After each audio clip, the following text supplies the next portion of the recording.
जरा सोचिए, अगर आप एक सुनसान सड़क पर अकेले बस में सफर कर रहे हैं और तभी आपको पता चले कि आपके साथ में बैठा हुआ शख्स कोई इंसान नहीं बल्कि प्रेत आत्मा है, तो आप क्या करोगे? ऐसी ही एक घटना चीन के बीजिंग शहर में हुई, जिसे आज तक चाइना के लोग भुला नहीं पाए। यह एक रात की रहस्यमयी घटना है जो 14 नवंबर 1995 को घटी थी। यह कहानी चीन के बीजिंग शहर से शुरू होती है। ठंड का महीना था और बाहर कोहरा भी था। उसी रात रूट नंबर 375 की एक बस चलती है। चीन की बस अपने निर्धारित समय पर निकलती है प्रेग्नेंट हिल के लिए। बस पूरे यात्रियों से भरी थी और कुछ किलोमीटर चलने के बाद धीरे धीरे बस के सभी यात्री अपने स्टॉप पर उतरने लगते हैं और कुछ दूर चलने के बाद बस पूरी तरह से खाली हो चुकी थी। बस में अब एक ड्राइवर और एक महिला कंडक्टर बच गई थी। लेकिन फ्रेगमेंट हिल का सफर अभी बहुत लंबा था, क्योंकि अभी और 7 स्टॉप बचे थे और लगभग आधी रात का समय हो चुका था। चारों ओर सन्नाटा था और जिस रोड पर यह बस चल रही थी वो भी घने जंगल और गांवों के बीच से होती हुई जा रही थी। 1-2 स्टॉप के गुजरने के बाद बस नंबर 375 समर पैलेस के बस स्टॉप पर रुकती है। यहाँ एक बूढ़ी औरत, एक 19 साल का लड़का और एक कपल बस में चढ़ते हैं। यंग कपल ड्राइवर के पीछे वाली सीट पर बैठ जाते हैं और लड़का साइड वाली सीट पर बैठ जाता है और वो वृद्ध महिला उस लड़के के ठीक पीछे वाली सीट पर बैठ जाती। अब बस में कुल 6 लोग थे, 4 यात्री और 2 बस कर्मचारी।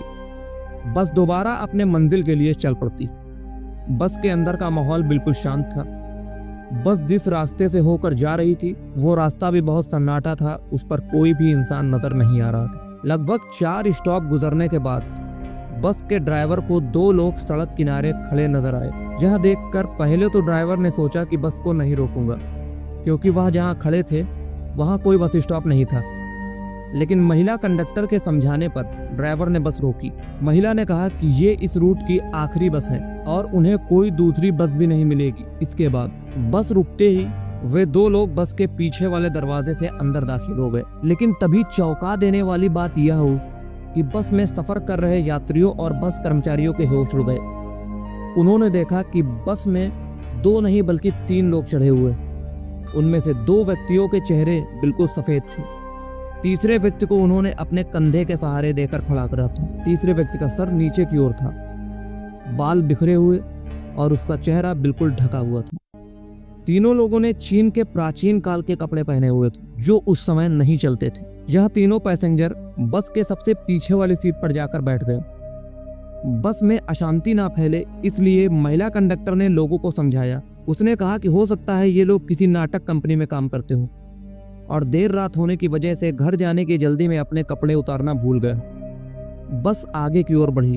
अब बस में कुल 9 लोग सवार थे।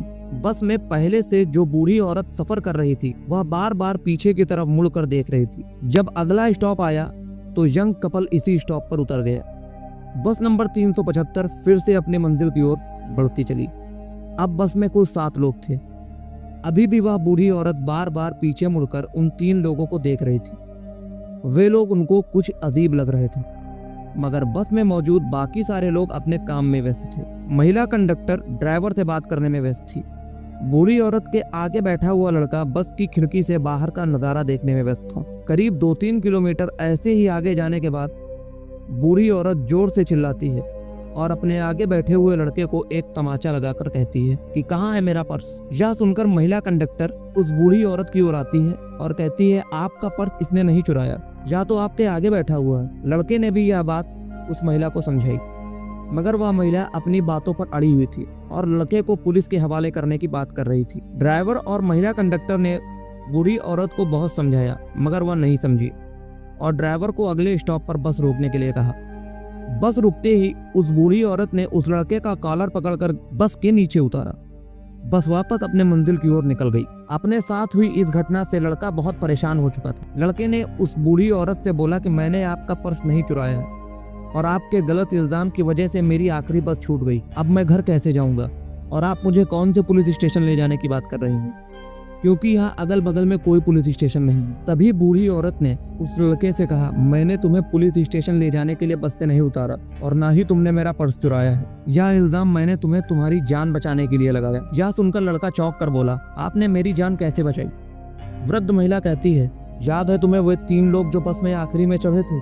मैंने पूरे रास्ते उन पर नजर रखी। मुझे शुरू से वे लोग कुछ अजीब लग रहे थे। रास्तों के दौरान जब मैं उनकी ओर देखती रही तो उनके कपड़े तेज हवा के कारण थोड़ी देर के लिए हवा में उड़े। यह देखकर मैं डर गई क्योंकि उनमें से किसी के भी पैर नहीं थे और मुझे अपनी आंखों पर विश्वास नहीं हुआ। ऐसा लगा जैसे मैंने कोई सपना देखा हो।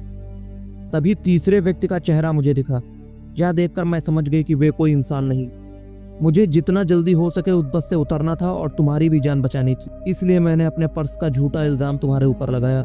यह सुनकर जब लड़के ने उनसे पूछा कि यह बात ड्राइवर और कंडक्टर को क्यों नहीं बताई, तो बूढ़ी महिला ने बताया कि उन्होंने यह बात गंभीर रूप से नहीं ली और कहने लगे कि आंखों का धोखा हुआ है। इसके बाद वह बूढ़ी औरत और लड़का तुरंत पुलिस स्टेशन जाते हैं और पुलिस कर्मचारियों को अपने साथ घटी इस घटना के बारे में बताते हैं। लेकिन पुलिस कर्मचारी उनकी बातों पर यकीन नहीं करते हैं और उन्हें घर जाने के लिए राय देते हैं और कहते हैं कि अगर इस घटना से आधारित कोई भी जानकारी लेनी हुई तो पुलिस कार्यवाही जरूर करे। बूढ़ी महिला और लड़का अपने घर चले जाते हैं और अगले दिन सुबह 15 नवंबर को पुलिस को सूचना मिलती है कि बस टर्मिनल से फ्रेगनेंट हिल तक जाने वाली रूट की बस नंबर 375 गायब है। वह अपने निर्धारित बस टर्मिनल तक अभी तक नहीं पहुंची। पुलिस को यह सूचना मिलने के बाद वह समझ गई कि उस बूढ़ी औरत और वह लड़का जो कह रहा था सच कह रहा था। तुरंत पुलिस उन्हें कार्यवाही के लिए पुलिस स्टेशन में बुलाती और उनकी बताई बात को रिकॉर्ड करती है। देखते ही देखते बात पूरी चीन में फैल जाती है कि रूट नंबर 375 की बस गायब है। पुलिस की काफी छानबीन करने के बाद भी उस बस के बारे में कुछ नहीं पता चला।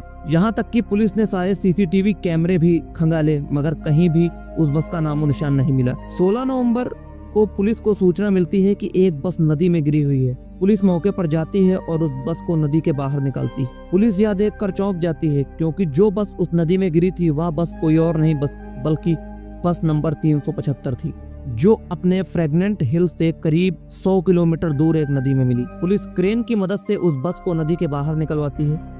बस के अंदर कुल 2 मरे हुए लोगों की लाश थी, जिनमें से एक ड्राइवर और एक महिला कंडक्टर शामिल थी। चौंकाने वाली बात यह थी कि उन दोनों की लाशों के साथ 3 और लाशें थी, लेकिन ड्राइवर और कंडक्टर की लाश बिल्कुल ठीक थी, लेकिन बाकी की 3 लाशें पूरी तरह से सड़ चुकी थी। उन लाशों से बहुत बदबू आ रही थी। पुलिस ने जब डिपो से संपर्क किया तो उन्होंने बताया कि बस में इतना फ्यूल नहीं था कि बस 100 किलोमीटर आगे तक चली जाए।